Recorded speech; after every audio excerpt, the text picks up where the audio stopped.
Merci. Alors, avec Sanji Rambo-Atiana, on se connaît depuis vendredi. Exactement.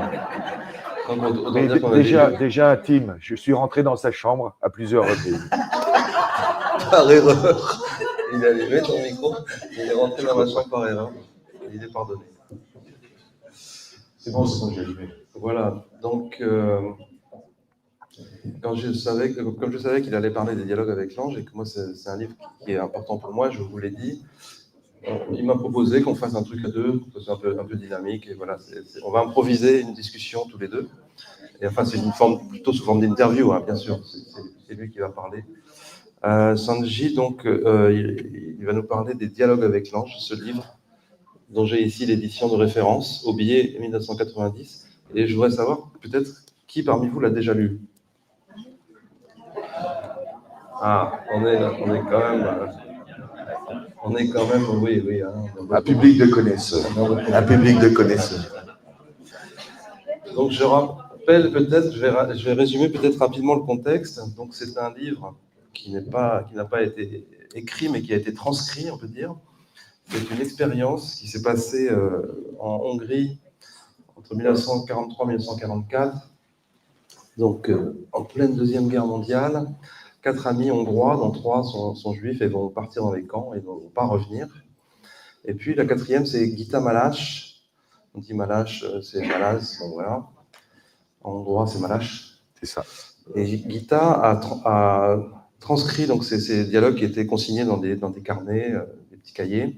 Et puis elle a ramené ce texte et il a été édité en France dans les années 70. Ensuite, c'est un livre qui a fait le tour du monde et qui reste une référence pour beaucoup de gens. Et donc ce livre, c'est le récit d'une expérience qu'ont vécu ces 4 amis, qui étaient des artistes, qui étaient intéressés par la spiritualité, qui faisaient du yoga, qui faisaient des choses, des pratiques corporelles comme ça, mais qui n'étaient pas des mystiques. Et au cours de discussions comme ça, un peu informelles qu'ils avaient, à un moment donné, il y a l'une d'elles, donc c'est 3 femmes et un homme, dont un couple, et Anna, donc l'une d'elles, à un moment donné, elle dit « Attention, ce n'est plus moi qui parle ». Et à partir de là, commence donc ce dialogue avec l'ange, et donc une transmission de ce qu'on peut appeler des enseignements, moi j'appellerais ça comme ça, tu vas me dire ce que tu en penses, qui sont d'une profondeur, d'une beauté poétique exceptionnelle, assez stupéfiante. Même à l'époque, Libération, hein, qui n'est pas tellement branchée spiritualité, transcendance, tout ça, avait dit que c'était un manifeste poétique radical. Donc il y a une force dans l'écriture, ça a été très très bien traduit par plusieurs traducteurs, traductrices. En tout cas, la version française est vraiment extraordinaire. Et donc, eh bien, c'est ce qu'on appelle aujourd'hui, dans un contexte un peu New Age, c'est une expérience de canalisation. Évidemment, à l'époque, ce n'était pas un terme en vogue, et pour toi, d'ailleurs, tu vas nous le dire tout de suite, ce n'est pas forcément un terme qui est approprié. Voilà. Donc moi, je suis Sanji Rambo-Atiana. Je vais juste dire quelques mots de ma personne parce que je pense que ça va aussi vous inciter à une autre compréhension des dialogues, ou en tout cas un point de vue peut-être renouvelé. Moi, je suis un homme très ordinaire. J'ai 55 ans. J'ai été marié, j'ai des enfants, j'ai eu un métier. J'étais prof de fac, j'enseignais les ressources humaines dans des grandes écoles de commerce françaises, et puis j'avais un cabinet de conseil où j'accompagnais des entreprises, des organisations dans le développement de leurs ressources humaines. J'ai très bien gagné ma vie. J'ai offert à ma famille ce que je pensais être la vie matérielle qu'ils attendaient les uns et les autres, mais j'étais un homme très ordinaire. Alors j'avais déjà un fond de recherche, puisque je venais du monde des arts martiaux, où j'ai beaucoup pratiqué le karaté, l'aïkido, ça a été ma vie. Je passais entre 3 et 4 heures par jour, tellement c'était mon truc, quoi. Et j'ai vécu des expériences de corps qui, je pense, étaient préparatoires à ce que plus tard j'allais rencontrer dans les dialogues, des expériences qu'on appelle en japonais de ki, de rencontre avec l'énergie fondamentale, en fait, quand on est au bord de l'épuisement physique, des expériences de koro no koro, c'est-à-dire de cœur à cœur, le moment où dans un échange, on est vraiment, on pressent l'autre comme s'il était nous, comme s'il nous habitait. Bref, des expériences qui me préparaient à quelque chose. Et puis, il s'est passé un événement, c'est qu'à un moment donné, un jour, un matin, je me suis levé, je me suis assis sur le bord de mon lit et je me suis dit, mais ma vie, ça ne peut pas être que ça. Ça a été un événement marquant pour moi parce que jusqu'à présent, ce que je faisais m'enthousiasmait, j'avais une vie pleine, et soudain, rien n'avait changé dehors, mais en moi, il y avait une espèce de lassitude profonde.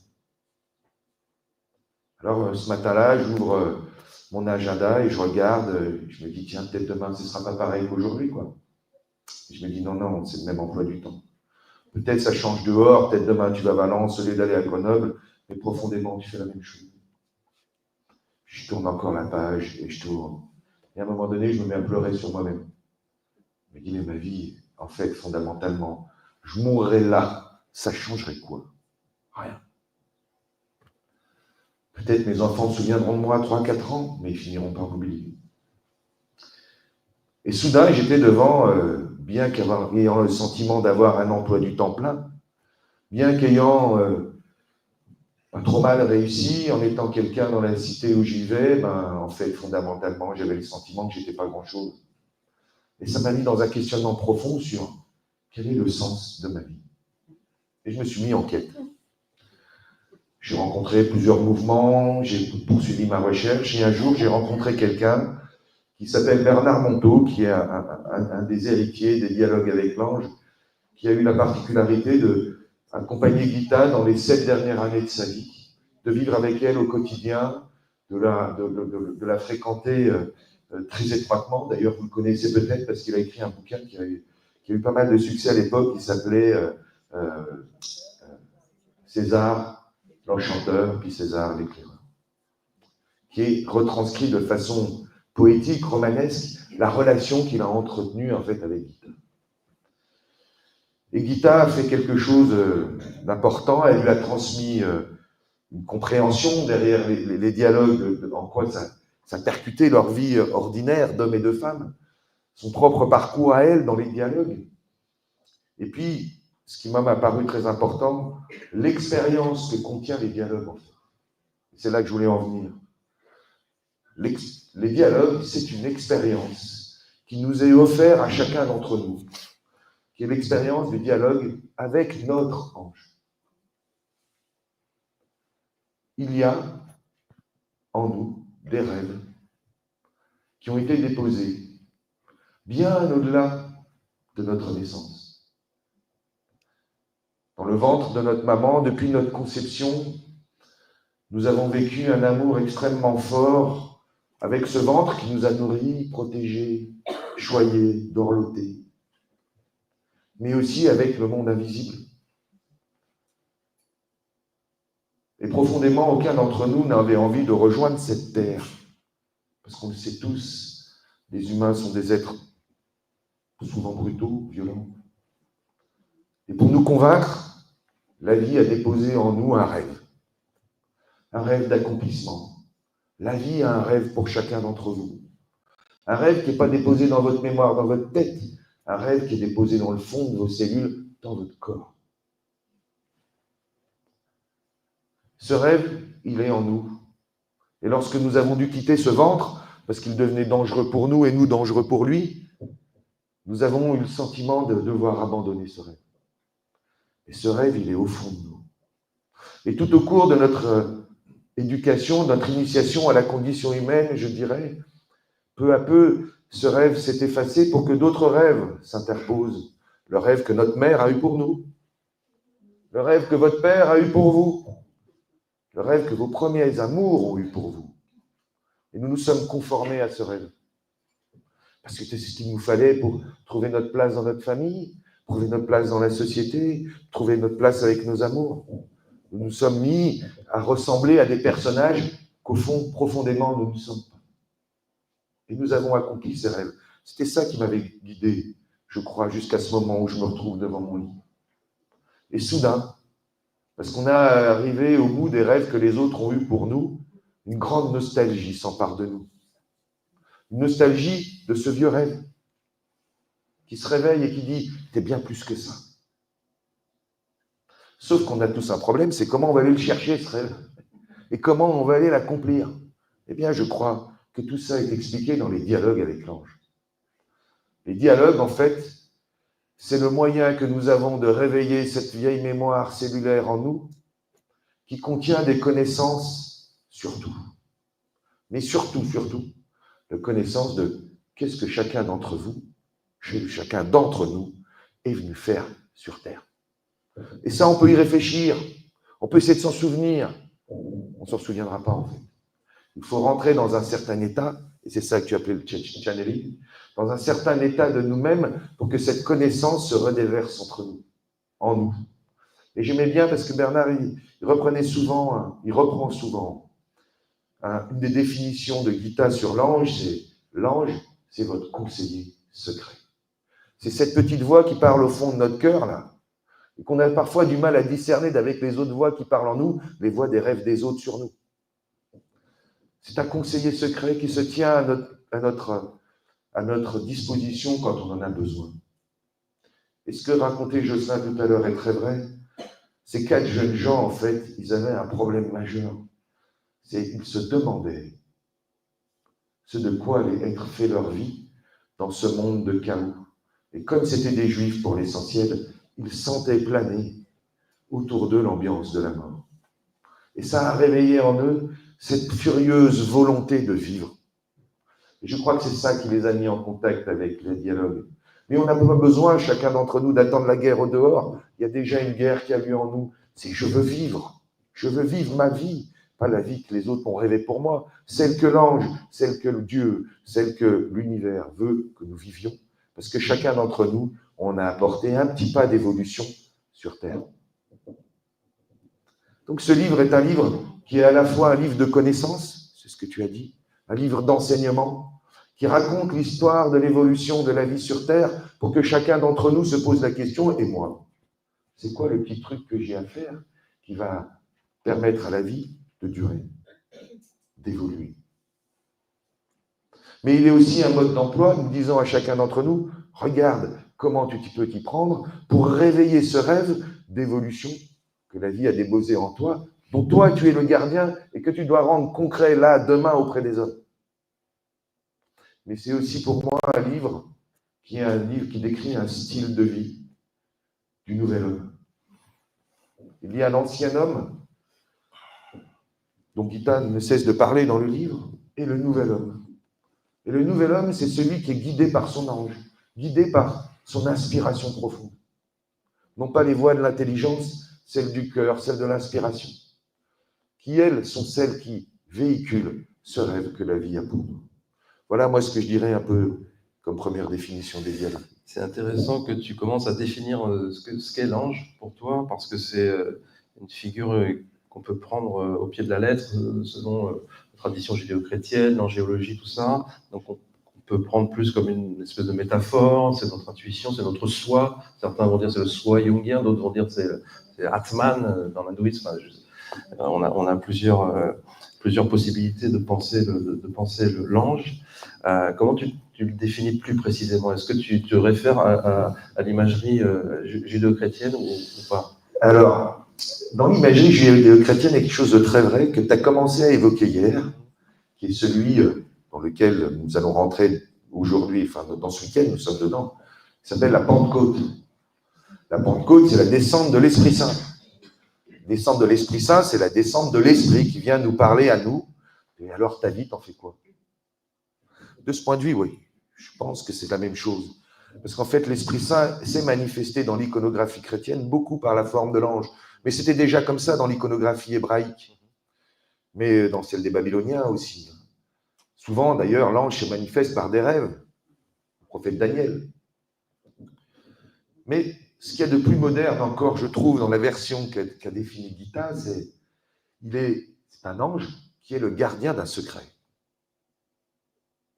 Le secret de ce qu'elle appelle dans les dialogues de votre tâche, de votre ce pas d'évolution dont chacun d'entre nous est le garant. Imaginons que la Terre soit une espèce de grand chantier. Dans ce grand chantier, il y a des électriciens, il y a des maçons, il y a des charpentiers. Chacun d'entre nous, on est peut-être maçon, charpentier. Et il est attendu de nous que nous réalisions une certaine opération. Ça, c'est la tâche. Et l'ange, il est le gardien de ça. Il va organiser notre vie depuis notre naissance pour que nous soyons formés, que nous rencontrions notre tâche et que nous la réalisions. Je pense que c'est ça, en fait. Il y a une brèche à combler, hein, c'est ça. Il y a même des schémas hein, dans le dialogue avec l'ange. L'homme est le pont. Il y a une brèche et nous sommes le pont. Comment tu peux parler de ça? L'homme est le pont entre le monde visible et le monde invisible.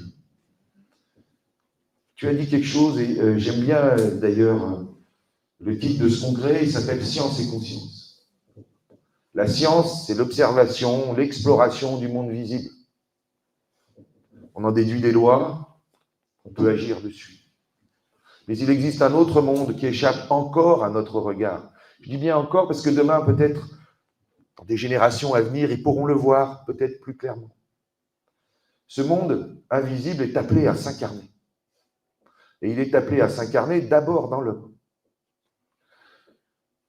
Dans le monde invisible, il y a pour chacun d'entre nous, et chacun d'entre nous est à la fois un être visible. Je te regarde, tu fais 1m75, allez, 65 kilos. Je te remercie. 65 kilos, t'es gentil.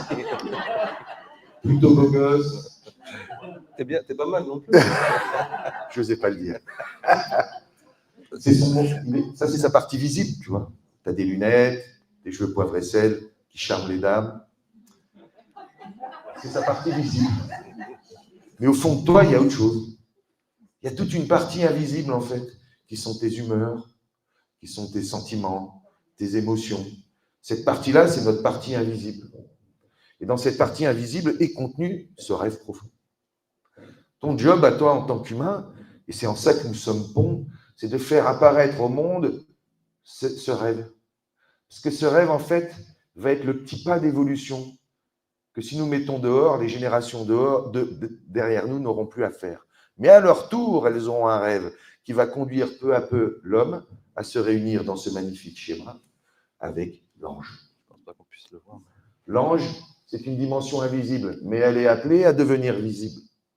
Chacun d'entre nous est appelé à devenir mi-homme, mi-ange, et puis demain, peut-être 2 tiers d'ange, 1 tiers d'humain. Et peu à peu, c'est comme ça, les anges vont apparaître sur terre, et l'homme, le nouvel homme, sera habité complètement par son ange. Ce n'est pas des choses tellement nouvelles. Si vous lisez l'Apocalypse, il est écrit qu'un jour les hommes seront habillés de robes blanches. C'est-à-dire que la vérité qu'il y aura à l'intérieur d'eux apparaîtra sur leur corps. Nous, on a la possibilité de cacher une partie de la vérité qui nous habite. Demain, ces êtres ne le pourront plus. S'ils sont en colère, leur corps change. S'ils sont dans la joie, leur corps change. Nous sommes appelés peu à peu à faire apparaître cette vie invisible dans le monde visible. C'est ça, en fait, l'ange. Et c'est ça, en fait, de quoi nous sommes le pont. Donc, tout notre travail intérieur en tant qu'humain, c'est de faire peu à peu apparaître cette vie profonde dehors. Pour que demain, cette vie profonde, cette vie de matière et cette vie de lumière soient réunies et que l'ange soit finalement habite notre corps. Mais une fois qu'on aura fait ça, je ne sais pas si tu l'as vu dans le schéma, apparaîtront un nouveau pont. C'est l'ange sera le pont avec le monde suivant, le monde des séraphins. Et peu à peu, comme ça, le monde évolue. Oui, ça m'échappe ma question. Oui, il y a beaucoup de références à Jésus, il y a des références, peut-être qu'on jugerait chrétiennes. Est-ce que tu dirais que c'est plus un enseignement christique que chrétien?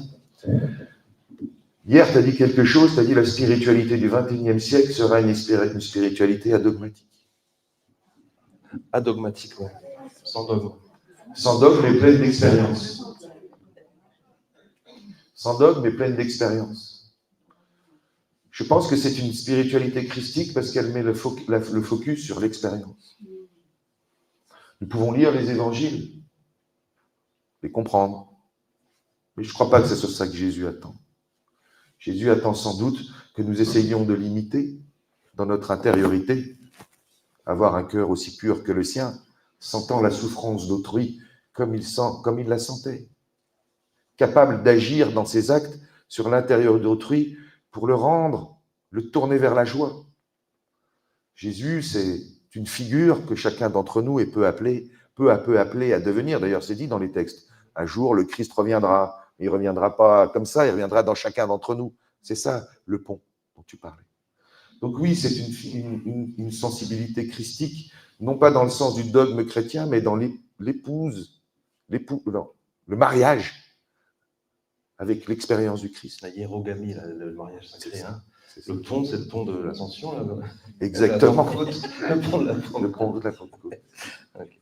Et je voudrais juste raconter une petite histoire, si tu me permets. Hier, en fait, je voulais faire une conférence sur « Il y a un homme, il y a une femme ». Je voulais vous raconter, en fait, que l'amour que l'on rencontre entre hommes et femmes est une préparation à l'amour qu'on rencontre un jour entre l'homme et l'ange. Alors, j'avais préparé un truc assez sympa. Puis, je sors, là, je me promène dans la rue et soudain, je ne suis pas à l'aise avec ce que je vais faire aujourd'hui. Je me dis, en fait, je vais lui saouler, quoi.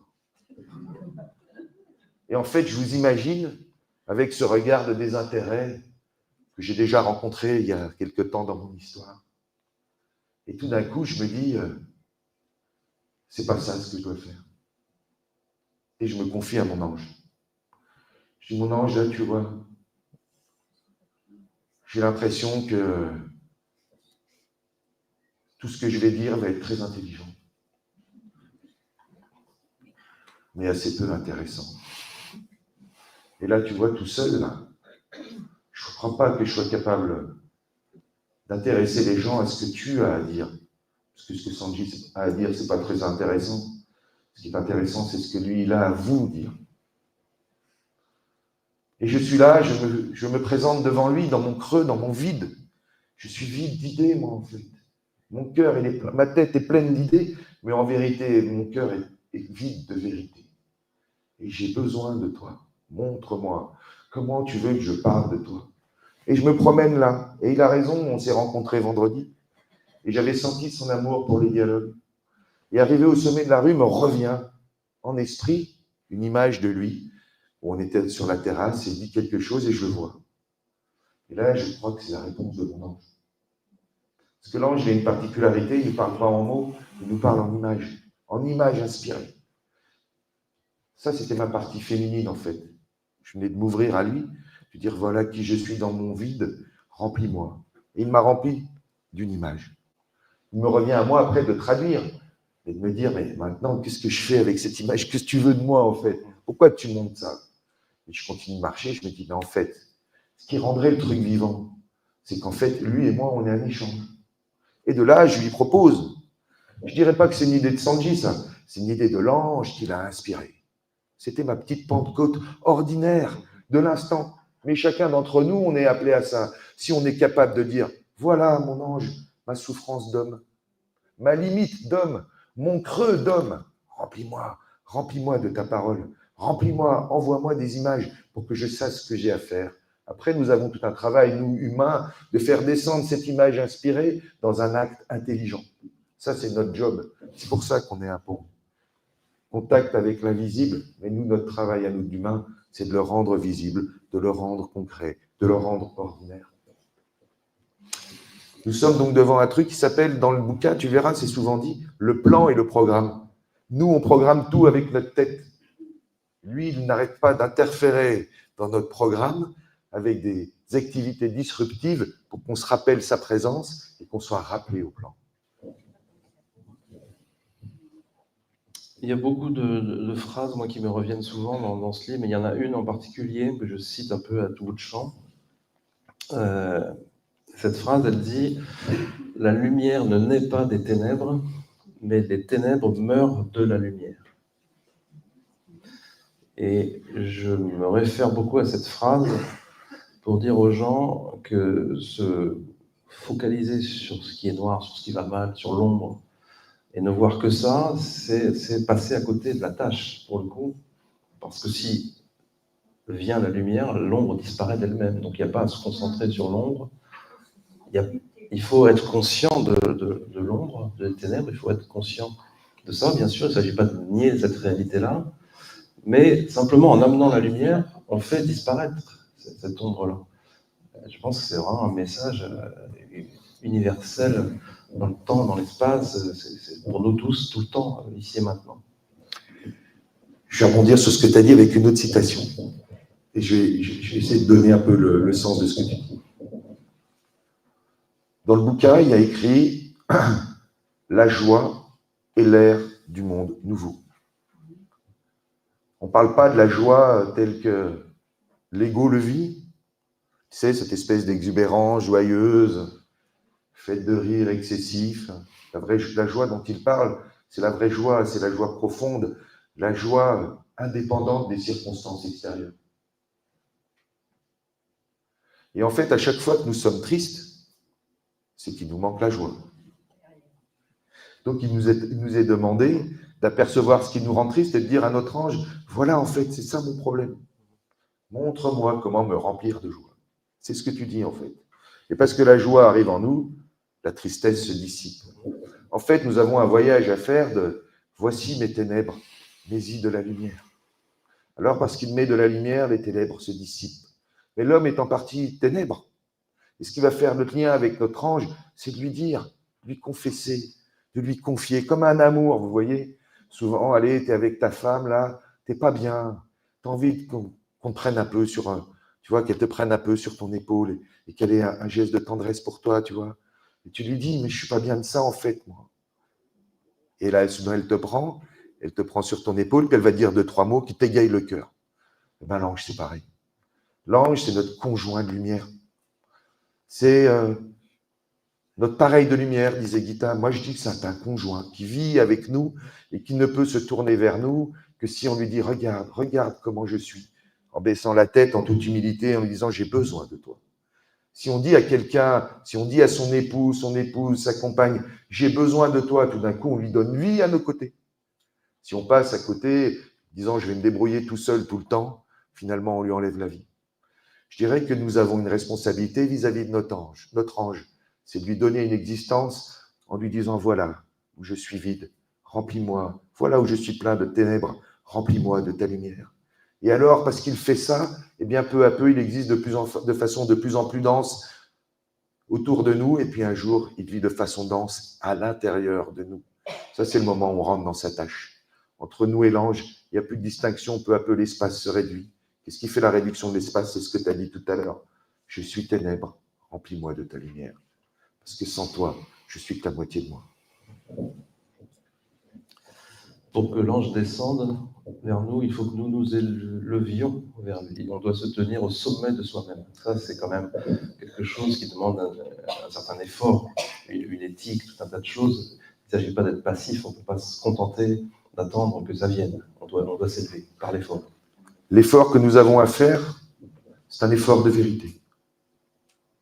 Je ne sais pas si tu as eu dans ce bouquin, en fait, tous les entretiens commencent par des questions. Il pose une question à l'ange. Mais quand on pose une question, on est en train de dire, je ne sais pas en fait. On est en train de dire, je suis creux, je suis vide, je ne sais pas. Et la réponse commence souvent par « sois attentif ». Voilà. Et donc l'effort que nous avons à faire, nous, c'est confier notre vérité.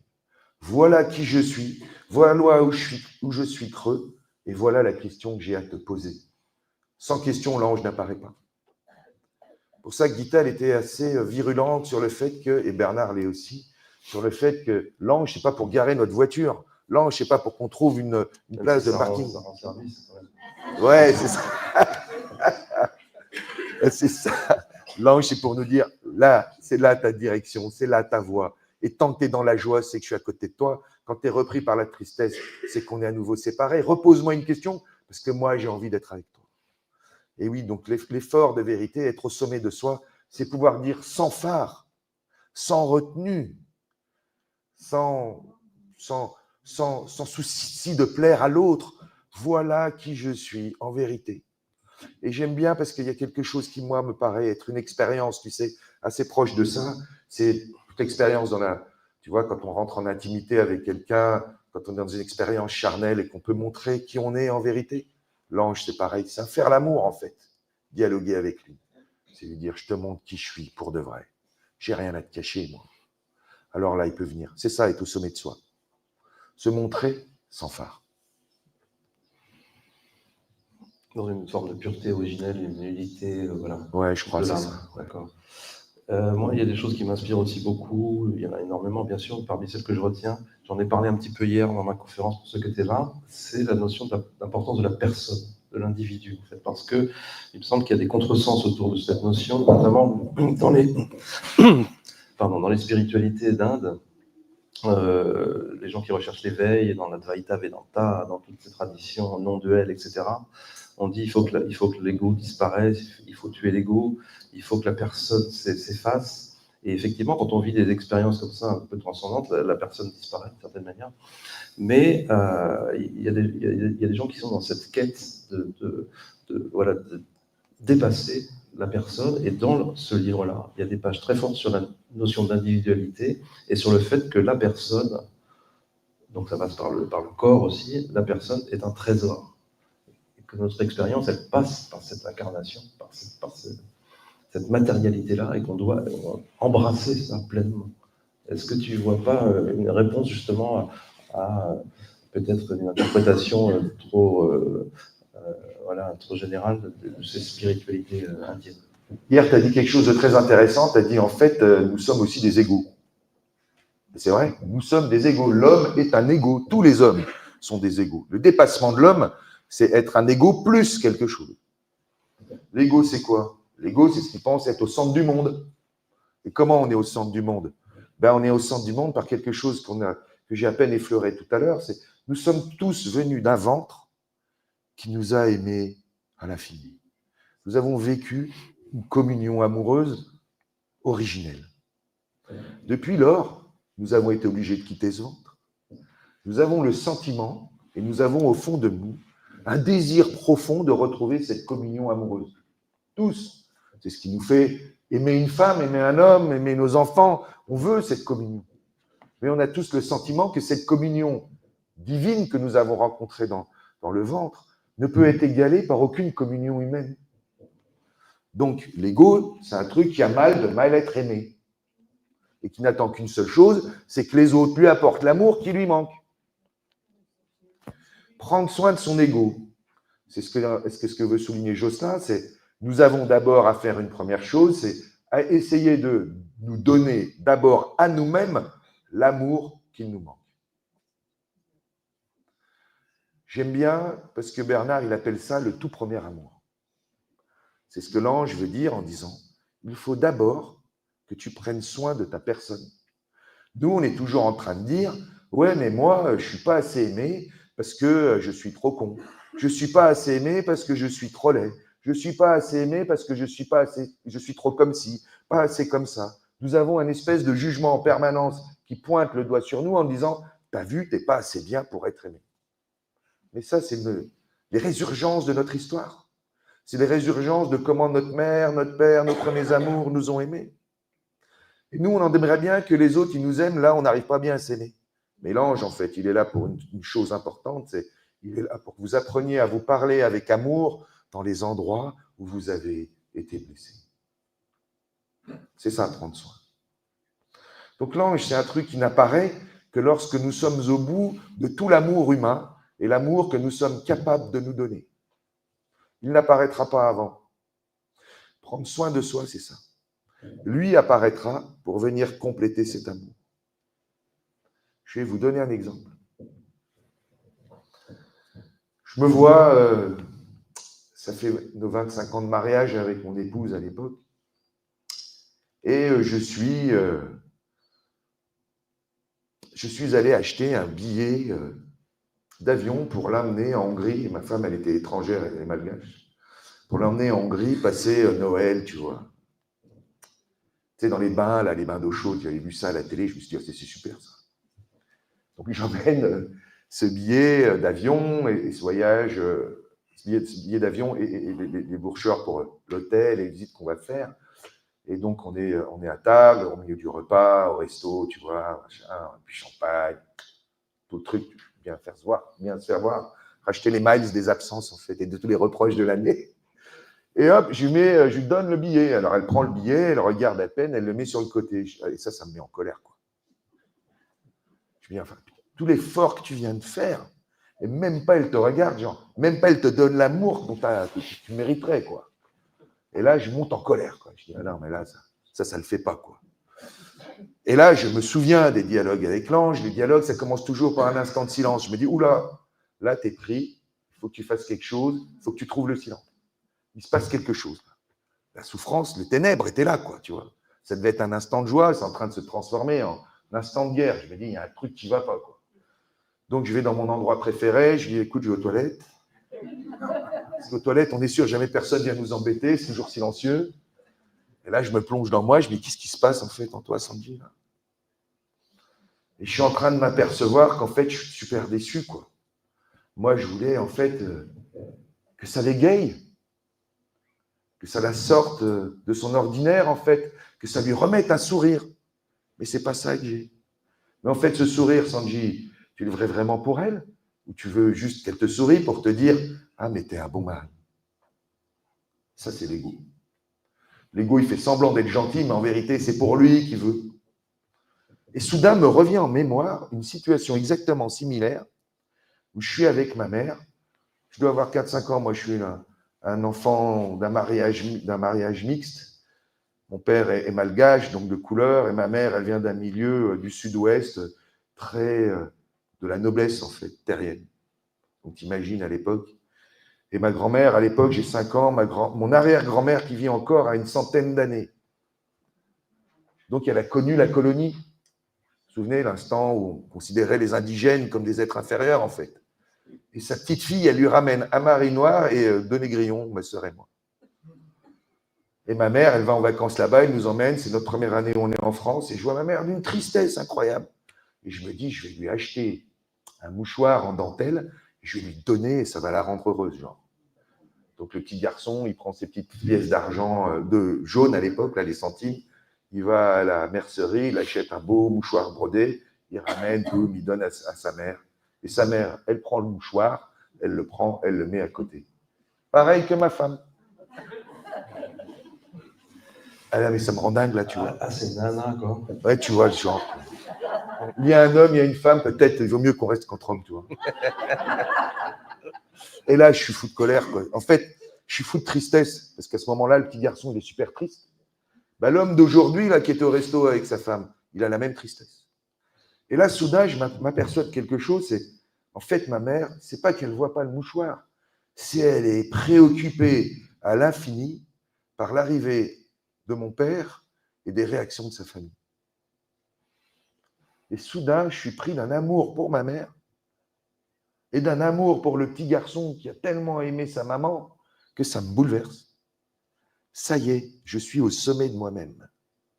Et là, je demande à mon ange, maintenant que je suis plein d'amour, là, qu'est-ce que je peux faire pour donner cet amour? C'est ça, le petit acte qui conduit vers la tâche. Qu'est-ce que tu peux faire? Et je me dis, mais en fait, peut-être que j'ai rien compris à ma femme, moi. Et je me rassois à table, je dis, mais j'ai remarqué que tu n'avais pas trop regardé ce que je t'avais donné. Et là, elle me dit, tu sais, tu m'emmènes me baigner dans des piscines, et moi, mon frère, à 19 ans, il est mort noyé dans une rivière, j'ai pas envie d'aller me baigner. Et là, tout d'un coup, ça percute dans ma tête. En fait, c'est pas qu'elle s'intéresse pas à moi, elle est préoccupée par une histoire, une dimension de son passé à elle que je peux tout à fait comprendre. Et là, je dis à ma femme, tu laisses tomber, samedi, tu sors de la maison, juste emmène à Vanity et je te sors. J'ai loué une voiture et je lui ai fait faire la sortie. On a passé un super week-end, je l'ai emmené dans un magnifique hôtel, tu sais, 5 étoiles, en Bourgogne. Nous avons passé un magnifique moment. En fait, peu importe le cadre, c'était se retrouver, s'aimer qui comptait en cet instant. Ça, c'est l'ange qui m'a montré. Tout ça pour te dire que c'est ça, prendre soin de son ego, en fait. Si j'avais cédé à la colère contre moi, j'aurais cassé la tête. Avec des mots, tu vois. Mais là, ce qui se passe, là, à ce moment-là, c'est ce que tu dis. Un instant, je dépasse mon ego. C'est-à-dire, je ne suis plus pris par la souffrance. Quand on n'est plus pris par la souffrance, on reçoit tous les messages qu'on veut. Et ce que tu as évoqué, et dans ce sens-là, je comprends pourquoi tu dis, c'est une expérience de channeling. Lorsqu'on sort de soi, lorsqu'on a apaisé la souffrance, soudain, nous rentrons dans un espace sans borne, un temps qui se suspend, un sentiment de son corps qui n'est plus le même, tous nos organes des sens sont ouverts, on voit ce qu'on veut, on perçoit on entend ce qu'on veut, et on est pris par cette espèce d'étrange rythme que les Japonais appellent le ki, comme une espèce de bercement profond de ce rythme de l'univers, la mélodie secrète. Et à cet instant-là, on est vide de soi. alors il peut venir et nous enseigner sur tout ce qu'on veut. C'était ça qui s'était passé. Petit dialogue dans l'ordinaire qui sauve mon couple en cet instant. Merci à lui.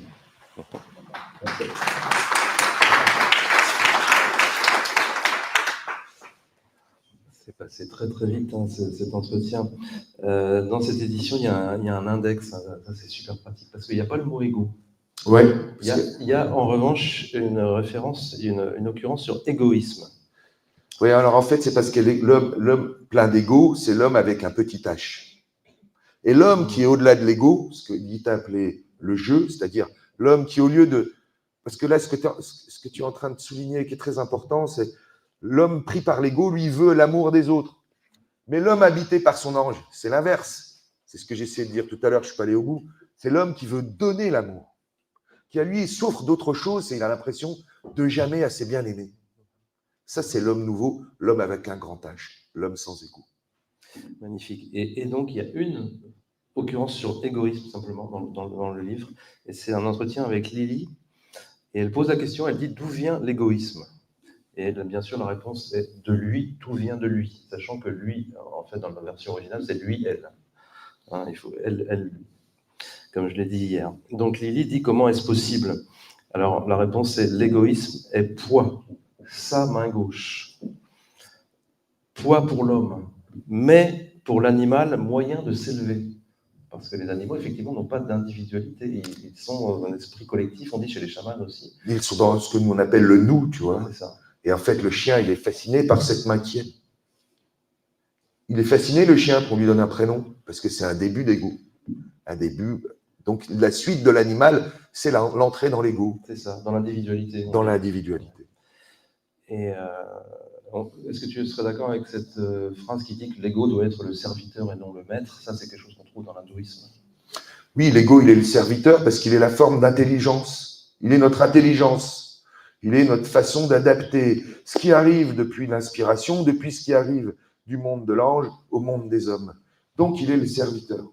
C'est lui qui va rendre, dans cet instant, je reprends mon exemple, là, où je sors, je dis, mais comment je vais lui donner cet amour-là à ma femme? Il m'envoie une image, je me vois en train de lui parler, mais il ne me dit pas ce que j'ai à lui dire. Ça, c'est mon intelligence qui doit chercher en disant, et maintenant, ce que tu as perçu d'avec ta maman, comment tu vas essayer de revivre la même chose avec ta femme, là, maintenant, de façon acceptable socialement. Ça, c'est l'ego, l'intelligence qui nous aide à le traduire. Donc, tu vois, je pense qu'il y a ce mouvement, cette espèce de mouvement d'aller-retour. Je dis ma souffrance, je me dis vide, je reçois sa parole. Avec sa parole maintenant, je dois à nouveau réfléchir avec mon ego pour comment je vais l'adapter au monde des hommes. Donc, l'ego est un serviteur. Parle-nous de la pratique en fait, que tu proposes aussi, parce que je ne sais pas si tu le fais en atelier dans demain ou quelque chose. Voilà, donc demain je le ferai en atelier, mais j'anime des groupes de pratique sur toute la France, hein, dans la continuité de ce. Donc Bernard Monteau a adapté l'enseignement de Gita. Gita, elle a eu quelques élèves, mais qu'elle prenait individuellement. Lui, il a créé un mouvement, une association, dans lequel on a une pratique de base. Et puis, il y a quelques temps, Bernard m'a dit, maintenant, c'est à l'heure de toi de prendre la suite, quoi. Et c'est là que l'ange, il est malin, parce que prendre la suite, c'est pas refaire comme il a fait. Il faut refaire plus ce que l'ange va me montrer, refaire à ma façon.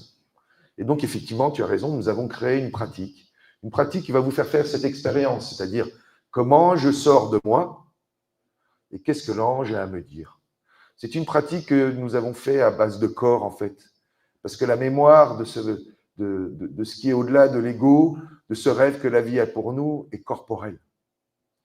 Le corps, il a une faculté, c'est qu'il a la faculté de dépasser l'intelligence, en fait, de se libérer de l'intelligence. Eh bien, lorsque votre corps est libre de votre volonté, lorsque votre corps est libre de souffrance, lorsque votre corps est libre de votre intelligence, qu'a-t-il à vous raconter? Quelles sont les images inspirées qu'il va vous envoyer pour vous dire, tiens, voilà, quel est le petit pas que tu pourrais faire demain pour t'approcher de ce rêve que la vie a pour toi, de là où toi et moi, on va se rencontrer et s'épouser. Donc oui, il y a une pratique de corps, je ferai un atelier là-bas demain, que nous véhiculons dans plein de groupes en France. Donc la chose est assez simple, c'est on s'assoit et on essaye d'observer ce qui se passe en nous et quelles sont les souffrances les ténèbres que nous allons rencontrer et comment nous pouvons nous parler. Une fois que nous avons fait ça, que nous avons trouvé cet endroit où notre cœur rentre en paix et que surtout nous commençons à sentir cette autre vibration qui rentre en nous, nous nous levons pour essayer de capter les images que l'ange nous envoie. Ça dure une vingtaine de minutes debout, dans une posture de corps, où là, si on s'est rentré dans son corps et si on sait écouter son cœur et surtout suivre ce qu'il y a dans notre esprit, nous vient en tête une série d'images que j'appelle des images inspirées, qui sont en train de vous raconter votre avenir.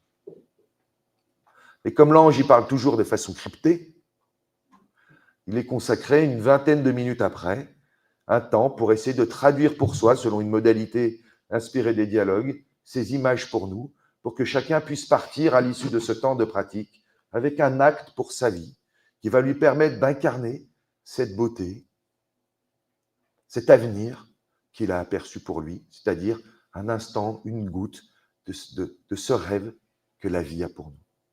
Donc nous menons ça toutes les semaines. Demain, je ferai un exemple. Nous menons ça toutes les semaines. Le truc que je me suis aperçu récemment, et c'est pour ça que j'écoutais avec beaucoup d'attention ce que tu disais hier, je pensais initialement qu'on recevait que les images de l'ange.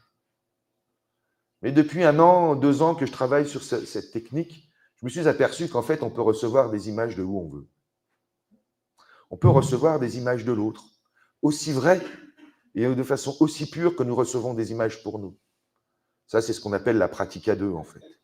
Nous pouvons recevoir des images, des plantes, des animaux, qui elles aussi ont des choses à nous enseigner sur notre propre beauté.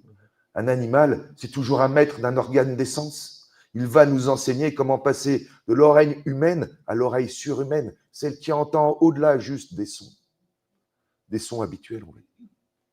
On peut rentrer en contact avec sans doute des images sacrées que Jésus, Mahomet, ce en quoi on croit, nos prophètes, ont à nous raconter, non pas ce coup-ci sur l'avenir de l'homme, mais sur l'avenir de toute l'humanité. Mais à la base, il y a rencontrer ces images personnelles, ces ténèbres, et apprendre à parler avec tendresse à qui nous sommes là maintenant, pour que notre cœur, rejoignant la paix, puisse capter toutes sortes d'images provenant de toutes sortes d'endroits. Ça, c'est ce que je vous montrerai demain. Il y a aussi la possibilité de découvrir ça. On organise des séjours. Donc Christophe, le jeune homme brun, beau gosse, là aussi, est responsable. Donc si vous voulez un peu parler avec lui, vous pouvez le rejoindre et puis peut-être venir découvrir cette pratique que l'on mène sur ce coup-ci la journée avec la mise en pratique dans des choses très ordinaires, faire la vaisselle, faire les travaux, parce que c'est là en fait qu'est le temple de l'ange, dans le plus ordinaire de notre vie. Il nous tend la main. Dans l'évier. Magnifique, Sanji. Donc l'atelier demain, il est complet? Comment ça se passe? Demain, donc, nous avons rendez-vous à 10h. C'est où, Anna? Soit dans cette salle, soit la salle du haut. Soit dans cette salle, soit dans la salle du haut. Viens qui veut. On peut encore s'inscrire. C'est gratuit? Ouais. Non, on va dire. Voilà, il y a une participation de 15 €. D'accord. Et puis, c'est là, ici ou en haut. On se mettra. Voilà. Si vous êtes nombreux, on se met en bas. Si vous êtes moins nombreux, on se met en haut. En bas, ça sera en bas. En bas. Magnifique. Merci infiniment, Sanji. C'était vraiment fabuleux, très profond, très puissant. Merci à toi d'avoir pris. Touché que tu m'aies demandé de le faire avec moi. Touché que tu aies pris la balle au rebond.